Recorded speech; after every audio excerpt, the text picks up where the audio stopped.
Okay, speaking of clumsy gestures, Shakespeare decolonized. The Shakespeare Birthplace Trust, they own sort of lots of buildings connected to Shakespeare in his hometown, Stratford-upon-Avon, and lots of the archives. They are decolonizing their collection. Well, they're colonizing it. Well, this is in their words. They're decolonizing their collection to create a more inclusive whatever museum. They say, it's the opposite. well, I mean, is it? You know, they're going to create. It's going to be more inclusive museum experience. They're going to sort of assess the continued impact of empire, the impact of colonialism and world history, and how Shakespeare's work has played a part in this. Decolonization by any other name is still anti-white racism. I just love the idea that all these Victorian colonialists were sailing out into the world with their volume of Shakespeare under their arm, like a locket with a photo of Balding Will. Yes. I mean, they probably were. You know, these guys. You know, Shakespeare. He is the guy. You know, well, they didn't need to carry it. They didn't need to carry it with them. They had it in their heads. But you're right. Shakespeare is the guy, and this is an interesting, let's say, slip of the tongue or conflation, or perhaps a moment where the woke are maybe more correct than their detractors sometimes, by Helen Hopkins. So Helen Hopkins is the scholar, so-called, in charge of this from the University of Birmingham, who, you know, Birmingham itself has undergone a lot of cultural colonization in recent years, and I don't think it's much better looking than Stratford-upon-Avon. And she has said that Shakespeare is emblematic of, and I quote, white supremacy, Anglo-cultural supremacy, British cultural superiority, and white Anglo-centric Eurocentric views. To which I say, yeah, kind of. Yeah, actually, Shakespeare is emblematic of English cultural supremacy. Like, lots of other countries have fantastic writers. Japan's got a wealth of literature. Germany has Goethe, I suppose. And then England has Keats, Chaucer, Byron, Shelley, cads that they are, you know. And then Shakespeare. I mean, Shakespeare is so prolific. There are multiple conspiracy theories about how he couldn't possibly be one man, for example. He's invented so many phrases in the English language. There's so much insight that we're still strip mining his poetry and his plays centuries on. And so the idea that this isn't an emblem of England being a better literary culture, yeah, that is correct. Instead, though, what they're doing, rather than celebrating that, they are replacing it with, and I couldn't believe when I heard this, Bengali poetry recitals and a Romeo and Juliet themed Bollywood dance. So that's explicitly colonialism. In its place, they're putting in place foreign cultures. Tonight just sounds like an ordinary revival at the National, doesn't it? Oh, yeah. Well, do you remember when, what was it, Shakespeare's Globe had a performance of Joan of Arc being non-binary in it? No. Did you not hear about this? No. Oh, I mean, I heard that they commissioned research that also found like Elizabeth I was they, them, non-binary. because of the whole, I have the heart and soul of a man and the feeble body of a woman. Yeah, like they're like, maybe she was trans. Yes, this is ideological colonization. That's all it is. And it's a bunch of, frankly, resentful race communists who couldn't write a story to save their life, piggybacking off of superior cultural products and hoping that the vacuum of throwing them out will be filled by their own enrichment and empowerment. I mean, that's definitely part of it.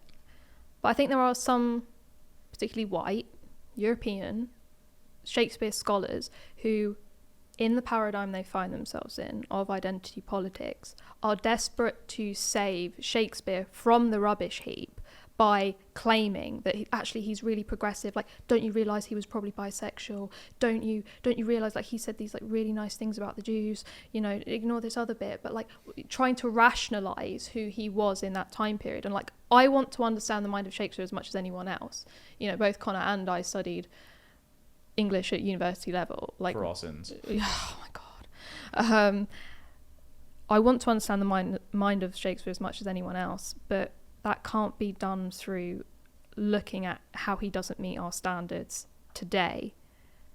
It's interesting seeing what people thought like before without passing judgment upon it, because everyone thinks that they're a nice person or likes to think that they're a nice person. So let's just assume that people in the past also thought the same thing.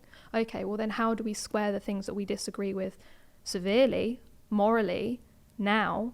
How did that make sense to them in the past? We lose so much value and integrity by degrading these texts this way. It's just stripping them naked and making them walk down the high street. It's not fair.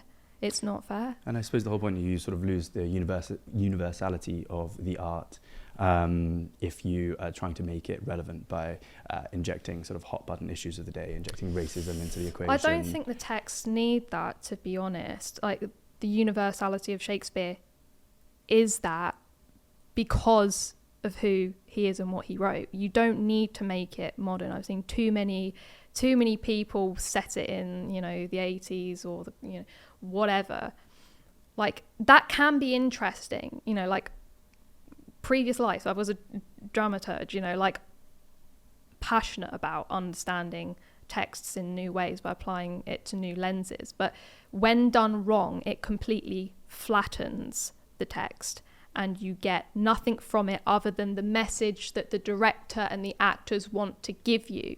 That's not the job of an actor and director. Their job is vessels for the writer.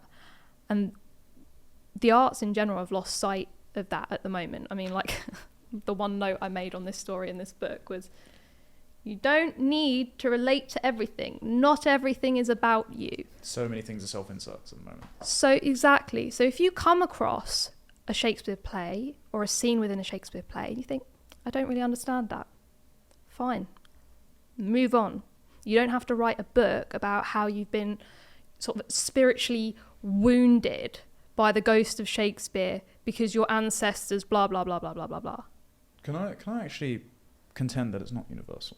Mm-hmm. I think it's very culturally particular. So there are universal literary themes. I mean, Peterson's done a very good book on this about maps of meaning. Condensed version that was written well before Peterson was C.S. Lewis's Abolition of Man, where he proposed that there is such a thing as an enriching curriculum that can put you in touch with these sort of universal moral undercurrents. Well, it's these words that used to be capitalized in the English language, death, love, war. We used to capitalize these words because it doesn't then. The reason they're universal is because actually they can be amended to every context that you look at. So when you say war, you know, in Britain we think immediately of the first and second because that's what's most present in our imagination.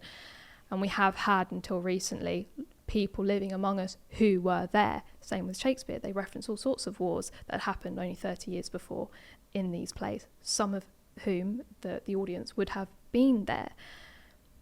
But likewise, you can then put Antony and Cleopatra in Afghanistan in a context which the National did at one point.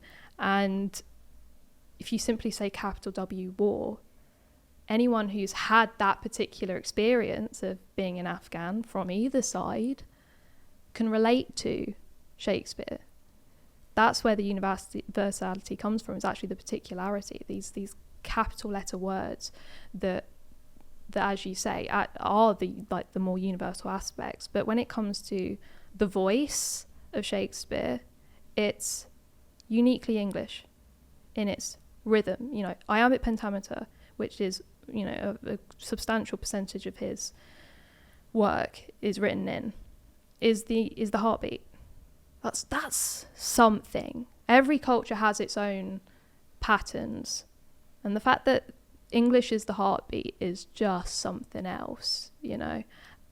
But if you aren't taught to recognise that, or if your culture does not bring you up organically to recognise that, so if we strip mine the British education system, as we were talking about earlier, of everything that makes it particularly English and the high standards which come with it, or if you mass import foreign cultures which are unfamiliar with the underpinnings and sentiments which make Shakespeare not self-evident but able to be taught to English children and ergonomic to their sense of feeling, then they're not going to recognise it. And so you're going to end up with a situation from Brave New World where, like, John the Savage has read Shakespeare in isolation, and it's because he has kind of ancestral memory for what it's about, but the occupants of the dystopia of Brave New World, who have been brought up to only focus on sensual pleasures and sever their relationships and drug themselves with soma, even if he introduced Shakespeare to them, they wouldn't be able to read or understand it, as one of the world controllers tells him. Well, the thing is, and John the Savage kills himself in the end. He's the only character who does this. Everyone else goes off and lives a happy life, happy within sedated their own mini world that they've had to create perfectly for themselves, not the real world, not capital R reality. John the Savage is the only one who chooses to live not doped up. and reads Shakespeare in isolation and feels it so acutely, not only what is said, but what he has, the connections he has lost with both the world and the people around him.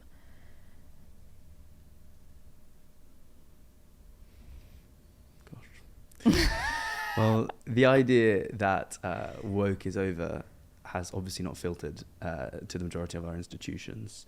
There's sort of been streams of comment that, this woke is no longer fashionable.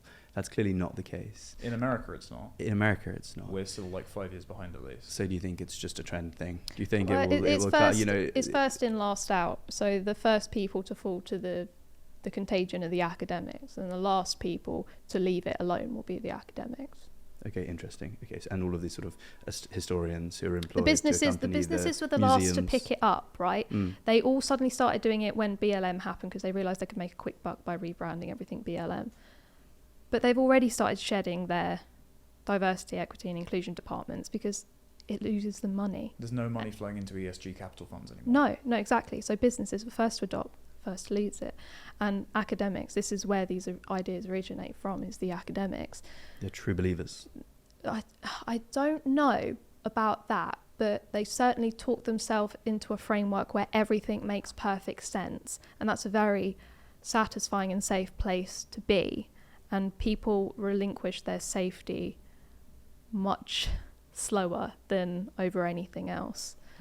It's not purely mental, it's far more emotional. It's also financial because remember, businesses are accountable to their customers, and if the customers, along with the majority of the American public, are going away from wokeism, then they're going to lose profits hand over fist. There's only so long Larry Fink at BlackRock can subsidize them. Whereas universities can run up a deficit and leech off the taxpayer, and a lot of their research grants are contingent on statements towards diversity, equity and inclusion, and there are very few market mechanisms at work in universities that put pressure on academics to be of actual use to either their student body or the culture at large. But that's why they're getting axed.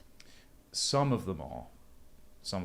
But the university system is still essentially a Ponzi scheme in this country, and it's happened in America, like the heads of Harvard and the like got kicked out for both anti-Semitism and plagiarism, but over here, still not yet. So we've still got a few years to go, and that's if there's a sufficient cultural and political force that seizes upon it. Which, wrap it straight back around to our first conversation, summarising what's been going on in reform. Political movement is still nascent, still troubled. Whether or not we're 5 years behind America, or even 10 years behind, if people can't get their stuff together, remains to be seen. I think Connor and I just need to take a sack and start going around all the universities and just take people in it. No. What are you doing with that sack? No, take books off the shelves. And Right. Okay. What, and burning them? No. Okay. Just Good. throw them in the Thames. That was a test. Okay. Let's get on to this issue of this new Ofsted chief, Sir Hamid Patel, who has been appointed. What's the big deal? Why are people talking about it? Who cares? So Hamid Patel's been appointed to be head of Ofsted, the chairman, replacing the outgoing chairwoman. As far as I've read, he ran a Star Academies Trust for about 10 years and had a plethora of schools underneath it. But he's notable for being the head teacher of, and I'm going to struggle to pronounce this, Tawhidul Islam Girls High School in Blackburn. And during his tenure there, he told the girls not to bring in any un-Islamic stationery, told them to wear a hijab even outside of school. You need to get into what un-Islamic stationery is, which is specifically things like pencil cases with pop stars on. So no Taylor Swift rulers, no Ariana Grande pencil cases. No K-pop staplers. I'm actually on board with. Oh, okay. Yeah, okay. But the Taylor Swift one does offend me personally. Okay. And then he also said that they should recite the Quran at least once a week. Now, point being, nobody is shocked about this, right? No, but on the Quran thing, it's a religious school. Rote learning is something I think we might be all in agreement is a good thing. Not of the Quran. Furnishing your mind with poetry, if you're a Muslim. So it's not shocking. Important. It's not shocking. The question is raised whether or not, one, a person who oversees doctrinal Islamic schools should be in charge of schools writ large, and two, whether or not these schools are healthy for the broader social texture of the country. And the reason it became quite interesting is because someone we've discussed before on the show in relation to ARC, Catherine Birbal Singh, came out and defended Patel. And there's a quote here in The Spectator. And she said, just as I have prohibited prayer in my secular school, Hamid Patel has upheld the traditions of his Islamic schools, encouraging girls to wear the hijab. This came out at the same time as she spoke to Spiked.com, who are not big fans of me, but there you go. And she said, in order for us all to eat together, we go vegetarian. For multiculturalism to work, we all need to make various sacrifices. So there is an accommodation of doctrinaire, very illiberal Islamic schools. At the same time, in Michaela's school, and as a prescription for society writ large, as both she and Kemi Badenoch said at ARC, there seems to be a need to reduce the settled culture down to a kind of secular, accommodating, liberal culture to ensure that multiculturalism can work. We need to make sacrifices for multiculturalism to work. Sorry, I don't want to liquidate my inherited settled culture just to accommodate inferior imported cultures, and I think that's a fair thing to ask. But then is this not a freedom of association sort of issue? You have different schools doing different things. Catherine's school is in a largely sort of ethnic minority area. Her campaign is to inculcate British sense of identity. They sing the national anthem, I think, every morning, or at least on Fridays, things like this. But also she wants this flattened culture. She doesn't want people diverting to go to different places for prayer. By the same sort of logic, would you have trouble with Church of England schools or even Roman Catholic schools? No, because Christianity is the moral substrate of the country that founded the country's ethic, right? Well, this is the thing, right? So if we're talking about the precedent of this guy being in charge of Ofsted, albeit temporarily, is downstream of the fact that we've had multicultural, comprehensive, mixed-sex schools since the 60s, mainstream now. So this next step is no surprise if we're talking about being multicultural and inclusive and having a broad society. So you can't really put up any arguments against it that doesn't make it just sound like, well, I don't like Islam, so therefore, no. If we want to get back into a conversation about faith in schools, you can then make the argument that yes for Christianity, but no for Islam, because Christianity is native to this country. And I mean, to play like devil's advocate for this guy, like he's not unqualified to be the lead of Ofsted, because I mean, like the school that he's run, the girls' school that you brought up, they have a 94% pass rate in English and maths, when the national average is 65%. So he's producing, or was producing when he was there, good results. And he's not only got those interests in creating Islamic schools, he's been head of overseeing a Christian school and several grammar schools as well. And he's also pointed out the fact that white boys are one of the most underperforming demographics in this country. Third worst performing, if we say sort of Asian, black and white, the worst performing are white boys and girls. Only when you break it down in subsections do black Caribbean kids do worse. But something you didn't raise, Connor, which I found alarming, is that he'd invited a Saudi preacher into the school to talk to the girls because he had like 500 million followers, and he said that the girls just wanted to hear him speak. And I'm like, okay. And this preacher is known to have called Jews pigs and called for their termination. And he's just sort of tried to justify this by saying, oh, well, you know, the girls wanted to hear him speak. And so, if we need to decide whether inclusive essentially means not having standards. So we need to decide if our one standard is inclusivity, or whether we're going to ditch inclusivity and pick standards. Well, even also, what are the standards? Because the standard that's being appealed to justify his having enough credentials to run this is that he gets good exam results. Now, this is I think that school is ranked among the top 5 schools for Progress 8, and it has been consistently for however many years. That is fantastic for generating exam results that then qualify you to go into the job market. But, and as you said, is it not important to learn things like poetry? Despite my disagreements with Peter Hitchens on many things, I recall his fantastic Question Time appearance where he decided to quote poetry off the top of his head and turn around and go, and you know what? No kids are getting the same quality education that I got, which has enriched my life and made me love this country. Okay, then what are they reciting? What are they being experienced to in terms of extracurricular or even intracurricular cultural products that they're meant to learn? It's preachers like that. It's verses in the Quran, which has, if you read the Hadiths, connective tissue between that and the extermination of Jews. So you're forming characters here. And if he thinks that's a suitable way to form characters, or if Catherine Burwell-Singh thinks the best way to form a character is to strip mine British identity of all its particular parochial Christian content and reduce it simply to pledging your allegiance to the flag and supporting England in football and cricket, I think that's going to form insufficient people that act as cultural custodians for this land in particular. I mean, I think we're going at this the wrong way, because this is a temporary appointment. As Catherine Burwell-Singh did point out, it is sort of a more symbolic role, and that's not to say symbols aren't important, because they are. We need to be talking about the fact that we have Islamic schools in the first place. Yes. Why? And the decolonisation of our curriculum, replacing English white male writers with anyone and anyone from the third world. But with the schools thing, I mean, just pushing back on this issue, I mean, we could do, you know, we could do this sort of enlightened French thing and have, you know, the culture completely flattened. You know, Christians aren't allowed to wear their crosses. You know, well, that's what I'm saying. And I don't know whether that's what you're suggesting. No, the opposite. But we do have faith schools. We have Jewish schools. We have Islamic schools, Sikh and Hindu schools. We should.